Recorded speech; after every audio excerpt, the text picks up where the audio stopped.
Peter Pan. By J. M. Barrie. Chapter 1. Peter breaks through. All children, except one, grow up. They soon know that they will grow up, and the way Wendy knew was this. One day when she was 2 years old she was playing in a garden, and she plucked another flower and ran with it to her mother. I suppose she must have looked rather delightful, for Mrs. Darling put her hand to her heart and cried, "Oh, why can't you remain like this forever?" This was all that passed between them on the subject, but henceforth Wendy knew that she must grow up. You always know after you are 2. 2 is the beginning of the end. Of course they lived at 14, their house number on their street, and until Wendy came her mother was the chief one. She was a lovely lady, with a romantic mind and such a sweet mocking mouth. Her romantic mind was like the tiny boxes, one within the other, that come from the puzzling East. However many you discover there is always one more, and her sweet mocking mouth had one kiss on it that Wendy could never get, though there it was, perfectly conspicuous in the right-hand corner.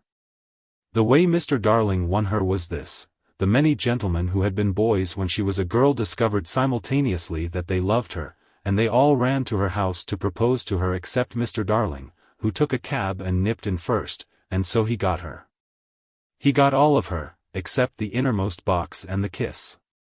He never knew about the box, and in time he gave up trying for the kiss.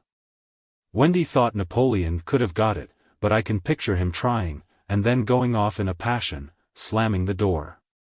Mr. Darling used to boast to Wendy that her mother not only loved him but respected him. He was one of those deep ones who know about stocks and shares.